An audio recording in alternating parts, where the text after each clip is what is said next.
애굽 왕 시삭이 올라와서 예루살렘을 치고 여호와의 전 보물과 왕궁의 보물을 모두 빼앗고 솔로몬이 만든 금방패도 빼앗은지라. 르호보암 왕이 그 대신에 노스로 방패를 만들어 국문을 지키는 경호 책임자들의 손에 맡기매 왕이 여호와의 전에 들어갈 때마다 경호하는 자가 그 방패를 들고 갔다가 경호실로 도로 가져갔더라. 르호보암이 스스로 겸비하였고 유다에 선한 일도 있으므로 여호와께서 노를 돌이키사 다 멸하지 아니하셨더라. 르호보암 왕은 예루살렘에서 스스로 세력을 굳게 하여 다스리니라. 르호보암이 왕위에 오를 때 나이가 41세라. 예루살렘 곧 여호와께서 이스라엘의 모든 지파 중에서 택하여 그의 이름을 두신 성에서 17년 동안 다스리니라. 르호보암의 어머니의 이름은 나아마요 암몬 여인이더라.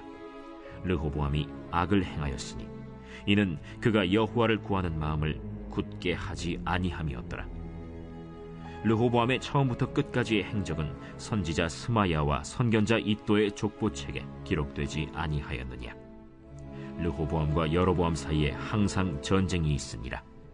르호보암이 그의 조상들과 함께 누움에 다윗성에 장사되고 그의 아들 아비야가 그를 대신하여 왕이 되니라. 생각됩니다. 여러분은 자녀들에게 무엇을 물려주고 양육을 하며 힘을 쏟고 계십니까? 오늘로써 르호보암 왕의 이야기가 마무리가 됩니다. 역대기에서 르호보암 왕에 대한 기술하고 있는 것은 왕이 된 후 3년 동안의 번성, 4년째의 반역, 5년째부터 그 반역으로 인한 형벌, 그리고 17년간의 통치와 죽음입니다. 어제 말씀에서 애굽 왕 시삭이 유다에 쳐들어오는 것을 보았습니다. 이는 르호보암과 백성들이 하나님을 버림으로 그들을 넘기신 것이라고 하였습니다. 이로 인해 르호보암과 백성들은 스스로 겸비함을 보이므로 다행히 조금 구원하리라는 말씀을 들었죠. 그리고 오늘 본문에서 그 불순종함으로 인한 대가를 치르는 장면이 조금 더 자세히 묘사되어지고 있습니다. 9절로 11절에 이 구절은 4절의 말씀에 바로 이어지는 내용입니다.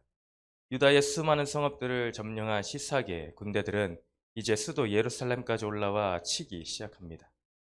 하나님이 주신 3년간의 강성함을 스스로 강함으로 여겼던 르호보암은 시삭에 의해 성읍이 하나둘 점령당했을 때 과연 어떤 기분이 들었을까요?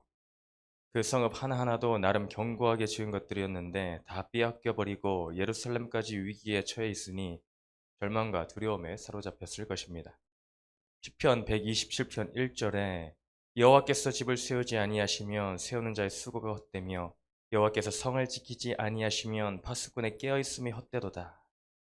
이 시편 127편은 르호보암의 아버지 솔로몬의 시입니다. 아버지가 아들에게는 이 시를 들려주지 않은 것인지 들려줬는데 르호보암이 졸았는지 모르겠으나 이 시의 고백이 르호보암에게 있었다면 얼마나 좋았을까요? 아무리 열심히 성을 세우고 24시간 365일 파수꾼이 깨어 지킨다 하여도 하나님께서 그곳에 함께 하시지 않으면 아무 소용이 없다는 것입니다. 또한 심판을 정하셨다면 그 누구도 막을 수 없다는 것이죠. 시삭이 예루살렘을 치고 성전과 왕궁의 보물을 모두 빼앗고 아버지 솔로몬이 만든 금방패까지도 빼앗아 갔다고 합니다. 성전이며 왕궁이며 금으로 둘러싸여 있었고 은을 귀하게 여기지 않았던 이스라엘입니다. 금으로 만든 큰 방패가 200개, 작은 방패가 300개 있었는데 모조리 빼앗겨버리고 그 대신에 놋방패를 만들어 사용했다 합니다. 분명 금방패였는데 은방패도 아닌 놋방패로 전락하고 말았습니다. 이 얼마나 대조적인 모습입니까?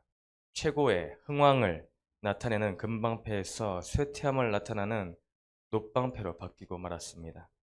여기서 우리가 주의 깊게 보아야 할 것은 이 일이 그리 오랜 세월이 흘러 벌어진 일이 아니었다는 것입니다. 고작 솔로몬에서 르호보암으로 이어지는 한 세대 만에 벌어진 일이라는 것이죠. 솔로몬의 시대는 금방패의 흥왕기를 지냈는데 한 세대 만에 놋방패의 쇠퇴를 맞이하였습니다. 한국교회 역사를 바라볼 때 어떻습니까? 선교사님들의 핏값으로 이 땅에 복음이 들어오고 교회와 학교와 병원 등의 시설들이 세워졌습니다. 최빈국 중에 최빈국이었던 우리나라가 이렇게 단시간에 선진국의 반열에 들어선 것은 그 누구도 부인할 수 없는 하나님의 은혜입니다. 부흥의 최전선에 한국교회가 있었던 것이죠. 그런 복음의 흥황기가 있었는데 점점 부요해지니 르호보암과 같은 모습을 택하여 갑니다. 점점 하나님을 떠나갑니다. 교회도 점점 힘을 잃어갑니다. 안타깝게도 세대가 지날수록 그 사태가 심각해지고 있지 않습니까? 그래서 우리는 다음 세대를 위해 힘써야 합니다. 나는 금방패를 누리고 다음 세대는 노방패를 주어야 되겠습니까?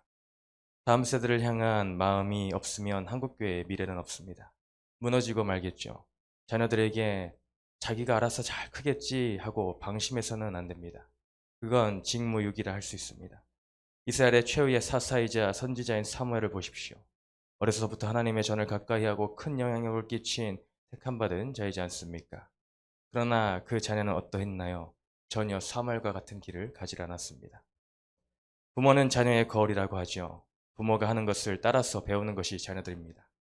좋은 것이든 나쁜 것이든 분별 없이 흡수를 해버리죠.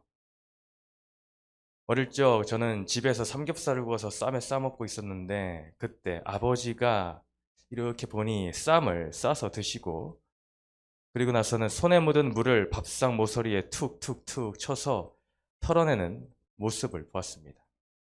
그 모습을 보고 괜히 한번 따라해 보았던 적이 있습니다. 저도 따라서 쌈을 싸먹고 손에 묻은 물을 상 모서리에 툭툭 쳤었죠.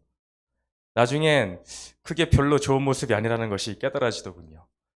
그리고 저희 집안 자체가 학문과는 좀 거리가 있습니다. 어머니는 교회 사역으로 늘 바빠서 나가서 계셨고 제가 많이 본 것은 아버지가 자전거 대리점을 하셨기 때문에 자전거를 고치고 조립하고 하는 걸 많이 보았습니다.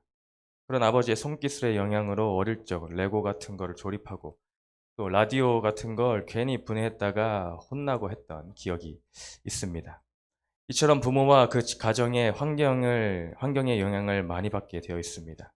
의사 집안에서 의사가 나오고 교육자 집안에서 교육자가 나오는 것은 아주 자연스럽다 할 수 있습니다. 그렇기에 부모의 가치관이 앞세대의 가르침들이 매우 중요합니다. 부모가 늘 입에서 돈 하며 돈을 쫓아가고 사람들과의 관계를 쫓아가고 성공신화의 노래를 부르면 그것을 보고 듣고 자란 자녀는 인생의 가치를 그런 것에 둘 수밖에 없습니다. 이것은 교회에서도 마찬가지입니다. 교회가 힘을 잃어가고 있는 것은 아이러니하게도 세상의 마음을 얻고자 하여 세상과 타협하기 때문입니다.